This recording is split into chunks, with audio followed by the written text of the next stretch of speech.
Fala, seres! Sejam muito bem-vindos a este encontro esse que vamos falar sobre o tetraedro do fogo.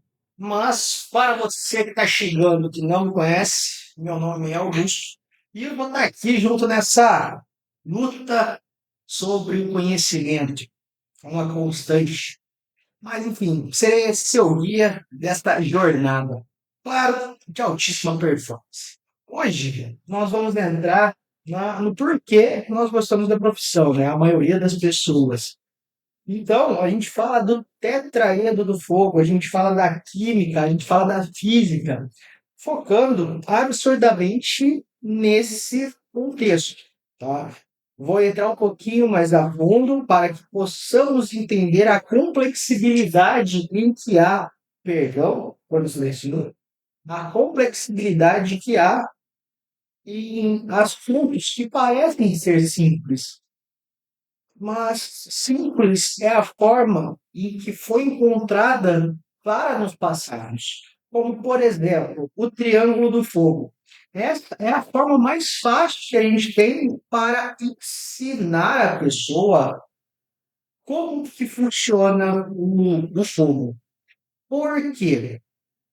Eu não vou chegar para uma pessoa da brigada de incêndio, uma pessoa que está ali fazendo um treinamento de 4 horas, de 8 horas, de, sei lá, 6, por aí vai, e colocar o triângulo do fogo na sua forma química, que seria, só para que você tenha uma noção, pegando esse gancho, quando a gente fala de combustível, a gente fala de carbono ou fala de hidrogênio, daí fala de mais oxigênio, daí fala de mais energia.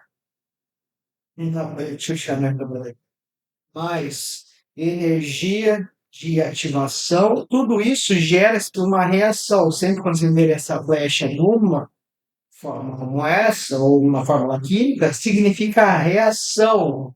Ou seja, a gente está falando ah, como o que vai ser liberado.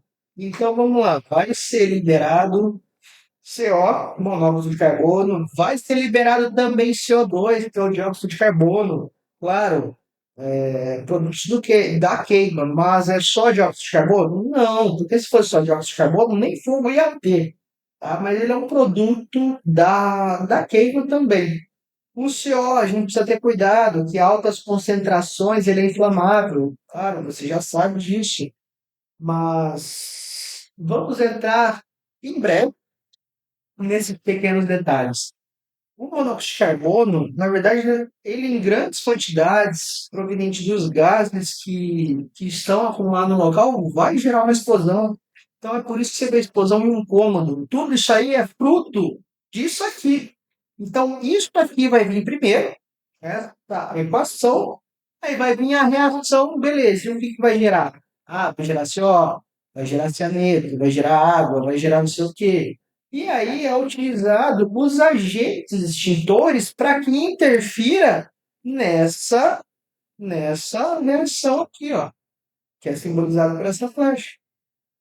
Então, os agentes extintores eles vão agir nessa parte da química. E aí entra-se a física também. Por exemplo, termodinâmica, a dilatação dos corpos. Por que que uma estrutura de alvenaria ela tende a resistir aproximadamente 40 minutos antes de colapsar? Então, aí dentro você tem a sua estrutura metálica, essa estrutura metálica com o calor ela vai se dilatar, o concreto ele vai perder sua resistência, consequentemente vai vir a colapsar. Então, qual que é o tempo médio que tem antes dessa estrutura colapsar? Pô, eu sei que é aproximadamente 40 minutos. Então, o meu tempo médio antes dela colapsar é 20 minutos. Então, isso é muito relativo. Quando a gente fala de empresa, a gente fala do ABCD, tem tipo de construção, o esquema de incêndio adimensionado. O problema é quando é urbano, quando é o bombeiro militar indo em vários cenários. Isso é o problema, só que dentro da empresa, quando ele se depara, geralmente tem um tipo de construção, tem a brigada de incêndio, quando ela é bem treinada, Quando eu falo bem treinada, não significa controlou o incêndio. É muito relativo isso. É a quantidade de vidas que foram preservadas. É o... Porque quando a gente fala da norma, a gente fala em que o primeiro ponto é proteger a vida. Depois, o meio ambiente, o patrimônio, por aí vai. Então é isso que precisa estar sabido por nós. O que que é uma brigada de incêndio eficiente? Pô, eles priorizaram a vida. Conseguiram evacuar todo mundo. Não teve nenhuma baixa. Pô, isso é uma brigada que foi efetiva, porém, talvez pelo número de pessoas que estavam, não tinha como controlar o incêndio. Então, esse negócio, a brigada foi ineficaz, cara, é relativo. A gente não pode julgar baseando em uma visão.